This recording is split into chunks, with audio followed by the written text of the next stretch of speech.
In a small barangay in Santo Niño, life has always been a struggle for many families, but one person's determination and hope became the key of a better life. This is the story of Mrs. Josephine, whose journey reflects the power of perseverance, upward mobility. Before success came of Miss Josephine and their family faced countless challenges. With limited income and opportunities, every day was a test of patience and courage. Let's hear the story of Mrs. Josephine about her struggle in life. Good day, everyone! So we are here at Mrs. Josephine's house to ask some questions on how she faced all the struggles and how she achieved this kind of living. So here is Mom Josephine. Can you tell us a little about yourself, Mrs. Josephine? And you can answer me in a vernacular language. My name is Josephine Payapaya. I'm married. I have 2 sons. I'm living in Santo Niño, Talibon, Bohol. What was your life like before your current situation? So, unsa may imong kinabuhi sa una usa karon sa may kalahian nimo? Sa una ug karon dako na kaayog kalainan sa ako ang kinabuhi. Tungod kay sa una, ako ang mga anak kanang no nag-eskwela pa, wa may ikakaya sa akong bana kay ang akong bana mauray na nanginabuhi nya ang ako naara ko sabay.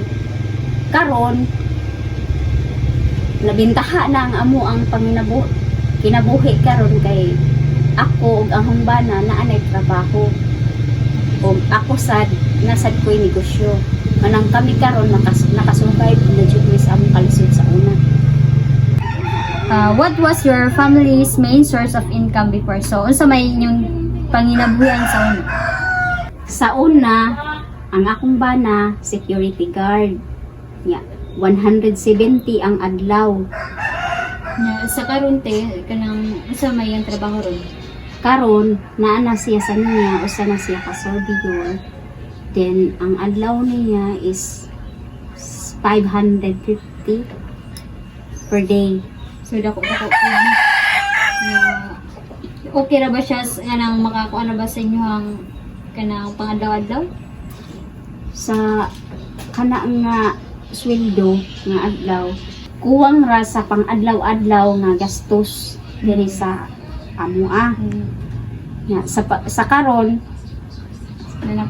na naman ko'y kanang trabaho may nakaabag na jud ko sa amo ang pamilya. What were the biggest struggles you encountered on your journey? So, nakadako na struggle na yun na sinati pagsaon natin. Sa gagmay pa akong mga bata, nagsige mi og balik-balik og ospital tungod kay sila sige og kasakit. Sa di pa mo abot og buwan, mobalik na tumig ospital. Daghan kaayo kog nagan nga grabeng bisura. So, what jud kay kanang plano na magilap na lang kayo? So, nakahuna-huna ko sa una nga mo give up. Pero, ang akong mga anak, ako lang kung gihuna-huna ko. Kung mo give up ko, ang akong mga bata, mag-unsa man. Who or what motivate you to keep moving forward? So, kinsa man imong motivation nga nung nipadayon man ka?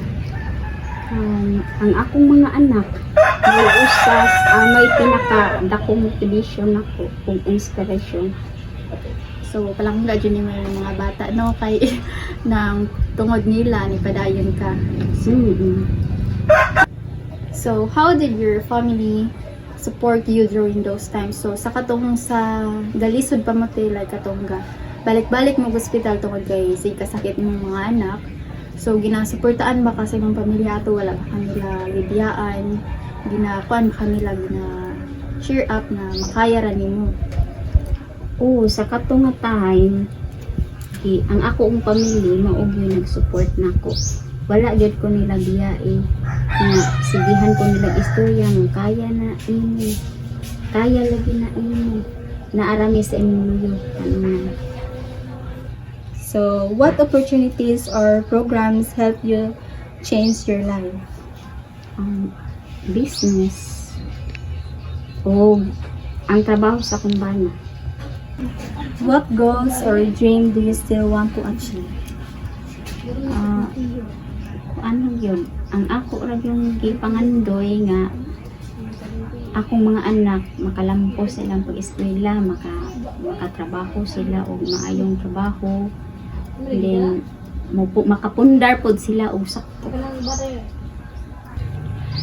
Di ko gusto nga ma-experience nila ang kalisod namo sa una.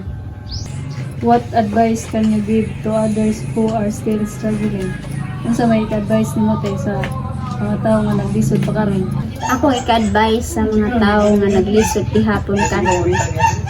Undangan ng mga utang. Nga, kung mangutang man ganit mo, kinahanglan nga makaya ra nga makabayad mo anang inyong utang. So mao to ang akong ika-istorya sa mga tao nga naglisod pa karon.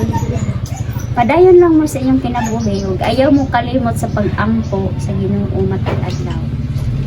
The story of Mrs. Josephine reminds us that success doesn't happen right away. It takes faith, perseverance, and the courage to dream. In a world where opportunities can be limited, stories like Miss Josephine shows us that with determination, anyone can rise.